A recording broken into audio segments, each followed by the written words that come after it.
underneath it all, everything's actually all right. You're okay. Hi, this is Joseph Farodoye, and I'm reporting for The Estate. And you're tuned into the cultural segment. And today I've come to meet a man who really needs no introduction. He is one of the most prolific, prominent figures when it comes to black history and African American history the world over. Lonnie, how are you, sir? Really good. Great to be with you. Thank you. My Thank you for pleasure. inviting me over. My pleasure. Well, I think the first thing that I really wanted to ask you is, when it comes to your work, what inspired you to embark upon the journey of opening up the Smithsonian Museum for African American History and Culture? Well, to be honest, I grew up in a neighborhood where we were the only black family. And there was a lot of racism and discrimination. I used to fight every day. And I wanted to understand that. I wanted to understand why some people were horrible and other people were embracing. So history became my way to understand that. So first it was about me. Then it was trying to understand that the greatest divide in America has been race.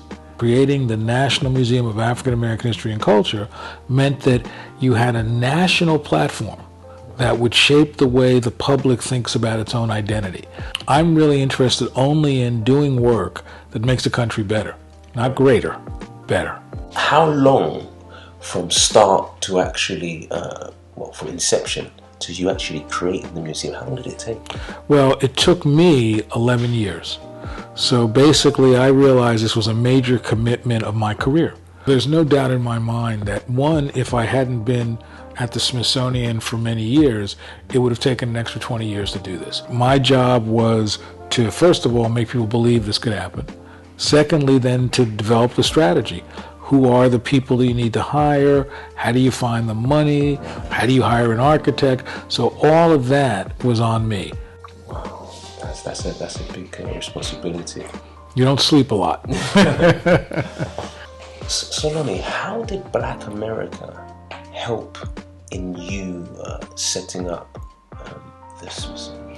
There is no way this would have happened without the dedication and the support of the African American community. People had heard about it, but was it really going to happen? I heard it was going to happen 20 years ago. So part of what I had to do was to create a sense of going within the African American community.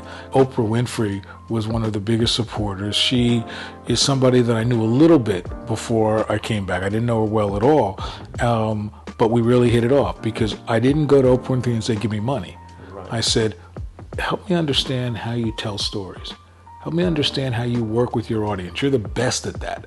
So we began to develop a relationship. The Rockefeller Foundation, the Ford Foundation, the Gates Foundation, they came in very early and very excited about the vision. So I think it was really a notion of building blocks.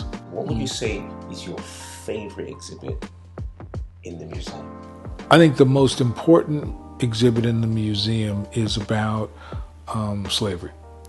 Is that most Americans, especially American blacks, have a hard time with slavery. They feel they're more than slavery. That's more important than their history, more than just the soul of their history. But they also are sometimes embarrassed by it. And what I wanted was to create a sense that, yes, you should be grateful to your African ancestors, and you want to know who you are, but you should also celebrate your enslaved ancestors. I wanted a building that reminded America that it had always been a dark presence, that had often been overlooked or undervalued. So I knew that was going to be part of the challenge. There were a lot of agencies who had a right to say something about it, right? But there were two that really could say yes or no. One was driven by artists. So I said, then I need to make sure that my architects are the kind of people artists like, that they're creative, they're young. And then the other was more a traditional group. So then I worked the politics. I would say things like, well, you may not like this, but the president does. And so basically trying to find ways, and what I did is I also kept me out of it. In other words, I had staff do the relationships. And then, so when I came, it was a big deal. So that therefore, when there were crises, I could come in and say, okay, he's here, so I better pay attention. So that's the way we worked it. Fantastic, fantastic. Lonnie, thank you so much for your time. This has been amazing. Thank you. My pleasure. For having me over. My pleasure.